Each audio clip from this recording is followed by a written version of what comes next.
4년 만에 금리 인하에 나서는 연준, 금리 인하 사이클에 대해서 좀 이야기를 해보겠습니다. 먼저 기사를 보고 제 의견을 말씀드리겠습니다. 사실 이 내용이 오늘의 메인으로 보시면 됩니다. 네. 자, 한국 시간으로 19일 새벽, 내일 새벽 3시면은 미국의 금리 인하가 시작됩니다. 예. 좀 보시죠. 그리고 경제 금리 전망도 함께 발표를 한다라고도 이야기하고 있고요. 보시면 자, 미 연방준비제도가 17, 18일 통화정책 회의를 열어 2년 넘게 한 2년 반 정도 되죠. 그죠? 2년 반 정도 이어졌던 물가와의 전쟁을 사실상 마무리하고 금리 인하 개시를 결정한다라고 합니다. 그런데 그 인하 폭을 어떻게 할 것인가? 인하 폭을 일반적으로는 0.25%를 낮추는 것이 일반적인데 이번에는 0.5%를 낮추는 빅컷이라 이야기하는데 0.5% 인하의 가능성도 거의 반반이다. 이렇게 이야기를 하고 있습니다. 시장의 평가는 그렇습니다. 한국 시간으로 19일 오전 3시에 회의 결과를 발표한다고 되어 있습니다. 미 연준 의장은 지난달 8월 23일 날 잭슨홀 미팅에서 금리 인하 시기가 도래했다고 선언하면서 9월 금리 인하에 돌입할 것임을 사실상 기정사실화하였습니다. 그래서 지금 향후 통화정책 경로에 대해서는 인하 시기와 속도는 들어오는 데이터, 변화하는 경제 전망, 그리고 위험 균형에 따라 결정될 것이라고 말해서 0.5% 인하의 가능성도 열어두고 있는 상황이다라고 보시면 될 것 같고요. 그래서 7월보다 더 커지긴 했지만 노동시장 냉각이 지속되고 있다. 노동시장의 냉각이 지속되고 있다. 그리고 CPI 소비자 물가 지수 상승률은 전년 동월 대비해서 2.5%로 3년 6개월 만에 최저치를 기록했다라고 이야기하고 있습니다. 그래서 0.5가 될지 0.25가 될지는 지나봐야 알겠지만은 일단 금리 인하 사이클에 돌입한다. 거기에 대해서 어떤 게 맞느냐라는 것들이 감론을박이 있는데 그건 별로 중요한 게 아니고 자, 여기에 대해서 일단 제 의견을 좀 말씀드려 보겠습니다. 예. 자, 드디어 2년 반 동안의 금리 인상 시기는 종말을 고하는 것 같습니다. 예, 내일부터는 이제 금리 인하의 시기로 들어가게 됩니다. 자, 금리 인상 시기가 제가 2년 반이라고 말씀드렸잖아요. 그죠? 2년 반 동안 금리 인상이 지속되어 왔습니다. 반대로 말하면 뭘까요? 금리 인하의 시기도 최소한 2년 이상은 지속될 가능성이 매우 높겠죠. 예, 일단 이걸 먼저 말씀드리고요. 자, 이번에 그러면은 금리 인상을 진행했던 원인은 무엇이었는가? 몇 번을 말씀드렸습니다만은 금리 인상의 원인은 물가였죠, 그죠? 급격한 물가 상승, 인플레이션 때문이었는데 이 물가와의 전쟁에서 밑에서 방금 보셨듯이 이제 그 물가 상승률이 2.5%, 이 보면은 CPI가 나왔죠, 그죠? 소비자 물가 지수 상승률이 전년 동월 대비, 작년 대비해서 올해 8월 달에 2.5%로 3년 6개월 만에 최저치를 나타내고 있다. 이제 물가 상승률이 2.5% 정도로 나오는 등 안정적으로 이제 더 이상 고금리를 지속할 필요가 없다는 것들입니다. 그래서 지금 금리 인하 사이클로 들어가게 되었습니다. 추가로 하나 더 말씀드릴 거는 장기간에 걸쳐서 2년 반이라는 장기간에 걸쳐서 고금리가 지속되면서 노동시장이 둔화되고 고용이 둔화되는 노동시장이 냉각되고 고용이 둔화되면서 경기 침체의 신호가 보이자 금리 인하로 경기 침체를 막아내고 경기를 부양시키겠다는 그런 의미로 보시면 될 것 같습니다. 여기 기사에 나와 있다시피 금리 인하의 폭이 0.25가 될지 0.5가 될지 내일 새벽이면 알게 되겠지만은 그게 그렇게 중요한 건 아니겠죠. 그 폭이 크고 적음보다는 금리 인하의 사이클이 이제 시작되었다 하는 게 더 중요한 의미를 가지지 않을까라고 생각합니다. 말씀드렸지만 한번 시작된 금리 인하 사이클은 최소 2년 이상은 지속된다는 게 일반적인 관측입니다. 문제는 그런 거겠죠. 자, 금리의 상단은 확인했어요. 그죠? 5.5%죠. 현재 미국의 기준금리 상단은 5.5%입니다. 자, 그럼 이게 하단은 어디까지 내려갈 것인가? 금리라는 게 그런 것들이거든요. 무작정 상승해서 뭐 5%, 10%, 20% 이렇게 올라갈 수는 없겠죠. 예. 마찬가지입니다. 내려가는 것도 이제 결국은 뭐 가장 한만 내려가봤자 0%가 되겠죠. 그죠? 그럼 결국 이번에 확인한 것들은 뭡니까? 금리를 인상하기 전에 미국의 기준금리가 0.5%는 그랬죠. 그죠? 그러다가 5.5%까지 상승했습니다. 약 5%의 폭을 가지고 그 안에서 그 왔다 갔다 등락을 거듭하는, 물론 사이클은 이제 2년 반 정도의 사이클로 등락을 거듭하는 그러한 모습들을 머릿속에 그림을 그릴 수가 있을 것입니다. 자, 그러면 이제 5.5% 상단을 본 금리가 과연 어디까지 내려갈 것인가? 어디까지 내려갈 것인가?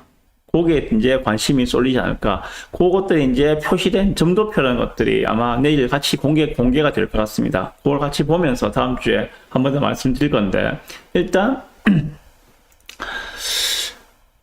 그 하단이 어디까지 갈지는 경제 상황에 따라서 유동적으로 변할 수가 있을 것이고, 결국, 뭐, 미국에서 이야기하는, 미국에서 이야기하는 중립금리, 2% 초중반이 이야기하는 중립금리, 그 전후에서, 예, 금리 인하가 사이클이 멈추지 않을까. 만약에 그까지 갔음에도 불구하고 경기 침체의 우려가 더 커지고, 뭐, 고용시장이 둔화되고, 고용시장이 냉각되고, 예, 이래 된다면은, 그 이하로까지도 금리를 낮출 수도 있겠죠. 그건 가봐야 아는 것들이니까 지금 뭐 왈가왈부할 필요는 없을 것 같습니다.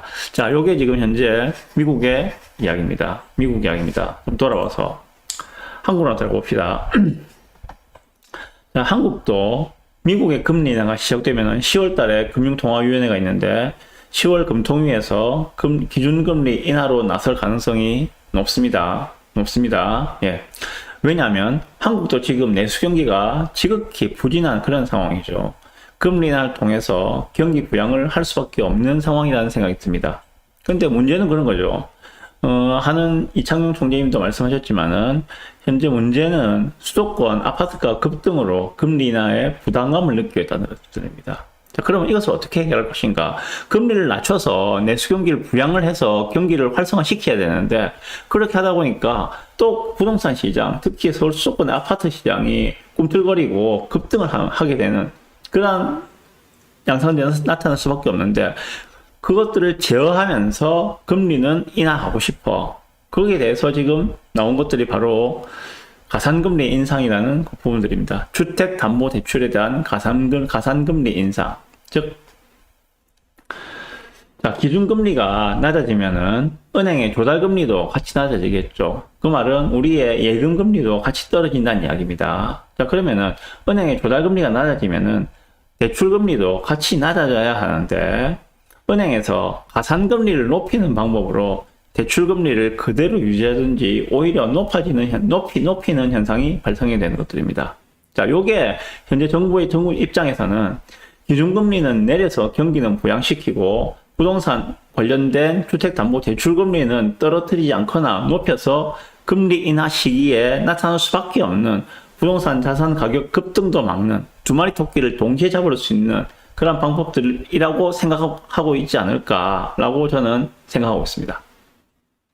실제로 지금 두세 달 전만 하더라도 주택담보대출금리는 3% 중반 정도라 보셨으면 됩니다. 3% 중반, 많아봤자 후반인데, 지금 그 대출 상담사분들께 문의를 해보시면은 지금은 4% 넘어가고 있습니다. 예, 주담대 금리가 4% 넘어가고 있어요. 뭔가 하면은 은행의 조달금리는 자꾸 떨어지고 있어요. 자꾸 떨어지고 있는데, 대신에 은행의 가산금리를 조금씩 올리면서 오히려 두세 달 전보다 지금 대출금리가 더 높아지는 이런 현상이 발생하고 있다는 것들입니다. 이게 가산금리를 올렸기 때문에 나타나는 현상인데, 그렇죠. 기준금리는 앞으로도 계속 떨어질 가능성이 높죠. 네, 미국이 계속 기준금리를 낮추면은 한국도 따라서 기준금리를 낮출 가능성이 높습니다. 그런데 주담대 금리를 계속 유지하고자 한다면은 가산금리를 올릴 수밖에 없겠죠. 그렇지만 그것들을 무제한으로 올릴 것인가? 네, 그럴 수는 없을 거라는 생각입니다. 아파트값 잡자고 금리 인하 시기에 가산금리를 계속 올린다면은 결국 그 피해는 고스란히 서민들 몫이 되겠죠. 그죠? 예. 진짜 없는 살림에 내 집 한 칸 마련하려고 은행에서 돈을 빌리려고 하는데, 아니, 시중금리는, 예? 예를 들어서 2.5% 수준인데, 대출금리가 4% 수준이면은, 어떤 국민들이 그 정권을 지지하고 그 정권에 대해서 잘한다고 박수를 쳐줄 수가 있겠습니까? 이거는, 예, 말이 안 되죠. 그죠? 그래서 무작정 기준금리나, 가상금리를 무작정 올릴 수는 없을 것이다. 자, 결국 이렇게 되면 이제 정부에서 쓸 수 있는 카드는 결국은 스트레스 DSR로 대표되는 대출 한도의 축소입니다. 예. 스트레스 DSR 2단계가 이제 9월달부터 시작이 되었습니다. 대출 한도가 조금 줄었어요. 예. 대출 한도가 줄었다. 이거는 또 다른 풍선 효과를 가져올 수도 있다는 생각이 들거든요. 즉, 내가 10억짜리 집을 하나 사고 싶어요. 그래서 대출을 알아보니까 이전에는 대출이 5억 정도가 나왔습니다. 그럼 내 돈, 현재 살고 있는 집을 팔면은 한 5억 정도가 만들어지고, 거기에다 대출을 5억 정도 내가지고, 원래 10억짜리 집을 살려고 이제 계획을 하고 있었는데, 스트레스 DSR 2단계 적용되고, 은행 가서 알아보니까는 대출 한도가 5억이 아니라 4억밖에 안 나온다는 거예요. 그러면은 10억짜리 집을 살 수가 없겠죠. 어디서 지인한테 돈을 빌리든지 부모님 찬스를 쓰든지 하지 않는 이상에는 10억짜리 집을 살 수가 없겠죠. 그러면은 그 수준에 맞는, 다시 말해서 9억이나 9억 이하의 집들을 알아보는 현상들이 나타나게 되겠죠. 다 알고 있거든요. 이제 금리 인하 사이클에 들어갔기 때문에 앞으로 부동산 가격이 떨어질 가능성보다 올라갈 가능성이 더 높다는 것들을 알고 있기 때문에 지금 이제 부랴부랴 내 집 마련에 나서는 분들이 나타나고 있다는 것들입니다. 어디서? 서울 수공원에서 나타나고 있잖아요, 지금. 부산도 머지않았거든요. 곧 그 효과를 보시게 될 거라 생각이 듭니다. 어쨌든 올해 초만 하더라도 부동산 전망하는 전문가분들이 참 많은 이야기를 했었죠, 그죠? 예, 그 가운데 가장 기억에 남는 그런 거였습니다. 올해는 고금리, 고금리와 고물가로 인해서 아파트 값은 절대 오를 수가 없다. 아파트 값은 하락할 것이다. 그런 이야기들 연초에 많이 들어보셨을 겁니다. 당장 기사만 검색해 보셔도 나올 거예요. 24년 부동산 전망해가지고 많은 전문가분들이 그렇게 이야기했습니다. 예. 고금리가 지속되고 있는 상황, 그리고 고물가가 지속되고 있는 상황, 이런 상황 속에서 어떻게 아파트 값이 올라 아파트 값은 하락한다고 했었죠. 자, 그러면은 이제 정반대의 상황이 눈앞에 닥치게 되었죠. 이제부터 저금리 시기로 들어가게 됩니다. 금리 인하 사이클에 들어가기 때문에 물가도 지금 물가 상승률도 둔화되고 있는 상황입니다. 한국도 지금 물가 상승률이 2%대로 접어들었죠. 예, 이런 상황입니다. 그렇다면은 올해 초와 상반되는 이러한 상황들, 저물가, 저금리 시기로 들어갔을 때 아파트 값은 어떻게 될 것인가? 한번 생각해 볼 포인트가 아닌가 생각이 들고요. 앞으로 이제 방송이나 유튜브 방송이나 아니면 언론에서 나올 단골 메뉴 3가지 아마 앞으로 이렇게 나올 겁니다. 첫 번째, 인구가 감소하는데 누가 집을 살 거냐? 아파트 값 떨어진다. 두 번째, 경기가 침체돼서 사람들의 소득이 줄었다. 살 사람이 없으니 아파트 값은 떨어질 거야. 세 번째, 서울은 몰라도 지방은 전세 살지 집 살 사람 없다. 아파트 값 떨어질 거야. 아마 이 3가지가 단골 메뉴로 나오지 않을까라고 저는 생각합니다. 자, 인구가 감소하는데 집을 누가 사는가? 집값 떨어질 거야. 아니, 그러면은 2020년도, 2021년도에 부산 급등할 때 그때는 인구 감소가 아니었습니까? 인구가 그때는 어디 외지에서 인구가 막 물밀듯이 들어와서 집값이 그렇게 눈만 뜨면 1,000만원씩 오르는 그런 시절이 있었습니까? 아니죠. 예. 그런 논리들은 지금 맞지 않다는 생각이 들고요. 그리고 그 당시 2020년, 2021년 코로나로 인해서 내수 경기가 완전히 박살나고 있던 시기였죠. 자영업자들 정말 폐업을 매출이 안 나오니까 전부 다 문 닫고 폐업하고 하는 그런 시절이었습니다. 그럼에도 불구하고 집값이 그렇게 어마무시하게 올랐습니다. 말이 안 되는 논리죠, 그럼 그것도. 서울은 올라도 지방은 안 될 거야. 광역시, 특히 부산, 노인과 바다인 부산은 안 될 거야. 아니, 그렇다면은 서울만 오르는, 물론 서울만 오르고 지방이 안 오르는 시기도 있고 지방만 오르고 서울이 안 오르는 시기도 있었어요. 디커플링 된 시기도 있었습니다. 그렇지만은 2020년, 2021년에는 그게 동조화돼서 나타났었죠. 커플링이 되었었죠. 그죠? 전국적으로 오르는 현상이 있었습니다. 어쨌든 금리 인하만으로도 자산 가격은 상승할 수밖에 없다는 생각하거든요. 예, 당연하겠죠. 금리가 인하되면은 자산 가격은 상승할 수밖에 없다 하는 생각이 듭니다. 앞으로 이제 시작된 앞으로 최소 2년 이상이 이어질 이 금리 인하의 시기를 자산을 보유하고 현금이 아니라 자산을 보유하고 시작하시기를 좀 권해드리고 싶습니다.